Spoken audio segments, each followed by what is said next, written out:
मुझे याद है मैंने शंकरा आई हॉस्पिटल और चित्रकूट आई हॉस्पिटल दोनों संस्थानों से वाराणसी आने का आग्रह किया था। मैं दोनों संस्थानों का आभारी हूं कि उन्होंने काशी वासियों का आग्रह का मान रखा। बीते समय में मेरे संसदीय क्षेत्र के हजारों लोगों का चित्रकूट आई हॉस्पिटल में इलाज किया गया है। अब यहां के लोगों को वाराणसी में ही 2 नए आधुनिक संस्थान मिलने जा रहे हैं। साथियों, काशी की पहचान अनंत काल से धर्म और संस्कृति की राजधानी के रूप में रही है। अब काशी यूपी के पूर्वांचल के बड़े आरोग्य केंद्र हेल्थ केयर हब के रूप में भी विख्यात हो रहा है। बीएचयू में ट्रॉमा सेंटर हो, सुपर स्पेशलिटी अस्पताल हो, दीनदयाल उपाध्याय अस्पताल और कबीर चौरा अस्पताल में सुविधाएं बढ़ाना हो, बुजुर्गों के लिए, सरकारी कर्मचारियों के लिए विशेष अस्पताल हो, मेडिकल कॉलेज हो, ऐसे अनेक कार्य काशी में दशक में हुए हैं। आज बनारस में कैंसर के इलाज के लिए भी आधुनिक अस्पताल है। पहले जिन मरीजों को दिल्ली, मुंबई जाना पड़ता था, आज वे यहीं अच्छा करा पा रहे हैं। आज बिहार, झारखंड, छत्तीसगढ़ और देश के अन्य हिस्सों से भी हजारों लोग यहां उपचार के लिए आते हैं। हमारी मोक्षदायिनी काशी अब नई ऊर्जा के साथ, नए संसाधनों के साथ नव जीवनदायिनी भी बन रही है। साथियों, पहले की सरकारों के समय वाराणसी समेत पूर्वांचल में स्वास्थ्य सुविधाओं को जमकर नजरअंदाज किया गया। हालत ये थी कि 10 साल पहले पूर्वांचल में दिमागी बुखार के इलाज के लिए ब्लॉक स्तर पर उपचार केंद्र तक नहीं थे। बच्चों की मृत्यु होती थी, मीडिया में हो हल्ला होता था, लेकिन पहले की सरकारें कुछ नहीं करती थी। मुझे संतोष है कि बीते दशक में काशी ही नहीं, पूर्वांचल के पूरे क्षेत्र में स्वास्थ्य सुविधाओं का अभूतपूर्व विस्तार हुआ है। आज पूर्वांचल में दिमागी बुखार का इलाज करने के लिए 100 से अधिक ऐसे केंद्र काम कर रहे हैं।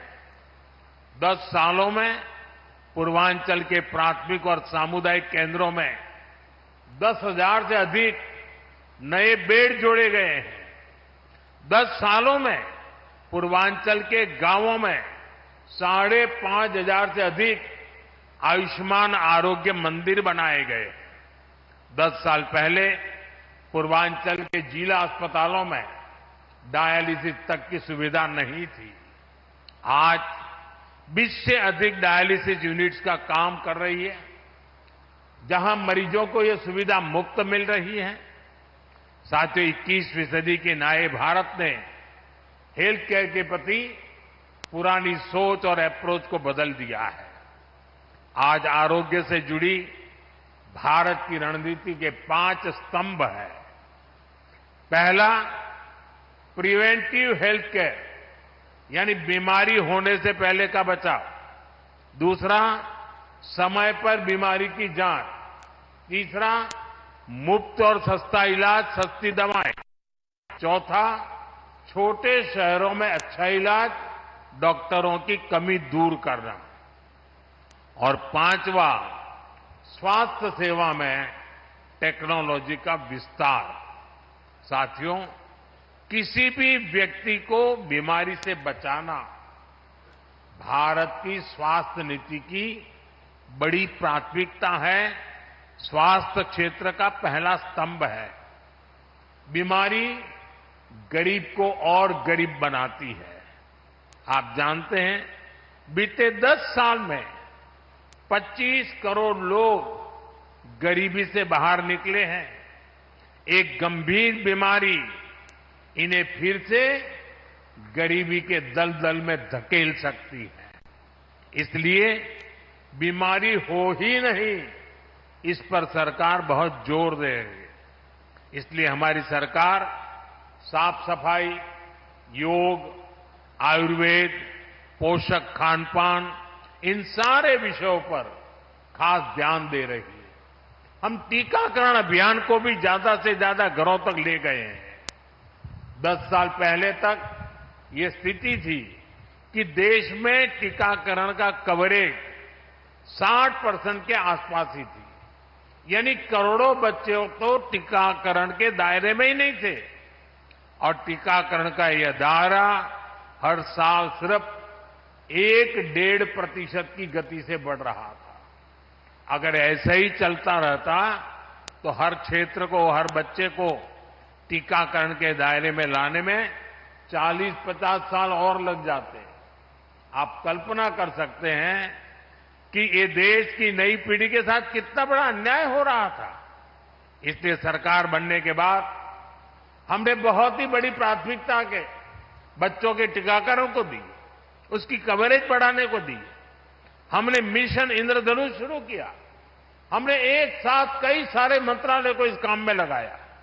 नतीजा ये आया कि न केवल टीकाकरण कवरेज की दर बढ़ी, बल्कि ऐसी करोड़ों गर्भवती महिलाओं का, करोड़ों बच्चों का टीकाकरण हुआ जो पहले इससे छूट जाते थे। भारत ने टीकाकरण पर जोर दिया। उसका बहुत बड़ा फायदा हमें कोरोना के दौरान मिला। आज पूरा देश में टीकाकरण का अभियान तेजी से चल रहा है। साथियों, बीमारी से बचाव के साथ ही ये भी जरूरी है कि बीमारी का समय पर पता चल जाए। इसलिए ही देश भर में लाखों आयुष्मान आरोग्य मंदिर बनाए गए हैं। इससे कैंसर, डायबिटीज जैसी अनेक बीमारियों का शुरुआत में ही पता लगना संभव हुआ है। आज देश में क्रिटिकल केयर ब्लॉक्स और आधुनिक लैब्स का नेटवर्क भी बनाया जा रहा है। स्वास्थ्य क्षेत्र का ये दूसरा स्तंभ लाखों लोग बचा रहा है। साथियों, स्वास्थ्य का तीसरा स्तंभ सस्ता इलाज, सस्ती दवा का है। आज देश के हर नागरिक का बीमारी के इलाज में होने वाला औसत खर्च 25% तक कम हो गया है। पीएम जन औषधि केंद्रों में लोगों को 80% डिस्काउंट के साथ दवाइयां मिल रही हैं।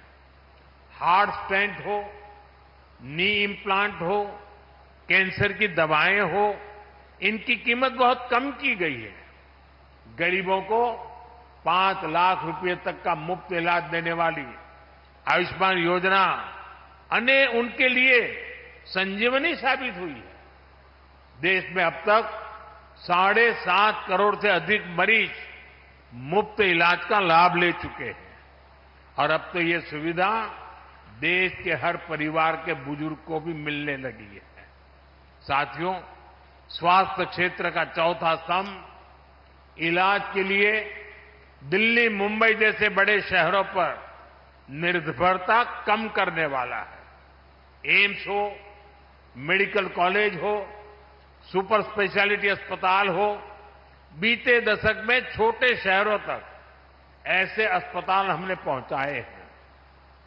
देश में डॉक्टरों की कमी को दूर करने के लिए बीते दशक में मेडिकल की हजारों नई सीटें जोड़ी गई हैं। अब हमने तय किया है कि आने वाले 5 साल में 75,000 और सीटें जोड़ी जाएगी। साथियों, स्वास्थ्य क्षेत्र का 5वां स्तंभ टेक्नोलॉजी के माध्यम से स्वास्थ्य सुविधाओं को और सुलभ करने वाला है।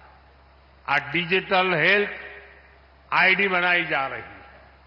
ई संजीवनी ऐप जैसे माध्यमों से घर बैठे ही मरीजों को परामर्श की सुविधा दी जा रही है। मुझे खुशी है कि अब तक 30 करोड़ से ज्यादा लोग ई संजीवनी ऐप की मदद से कंसल्टेशन ले चुके हैं। हम ड्रोन टेक्नोलॉजी से भी स्वास्थ्य सेवाओं को जोड़ने की तरफ आगे बढ़ रहे हैं। साथियों, स्वस्थ और समर्थ युवा पीढ़ी विकसित भारत के संकल्प को सिद्ध करने वाली। मुझे बहुत खुशी है कि इस मिशन में पूज्य शंकराचार्य जी का आशीर्वाद हमारे साथ है।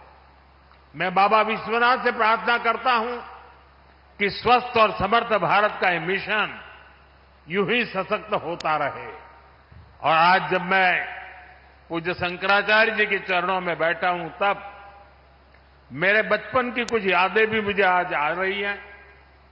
हम जब छोटे थे तो मेरे गांव से एक डॉक्टर कुछ लोगों की टोली लेकर के 1 महीने के लिए बिहार जाते थे और बिहार में वे नेत्र यज्ञ करते थे और कैटरेक्ट ऑपरेशन का बहुत बड़ा अभियान करते थे।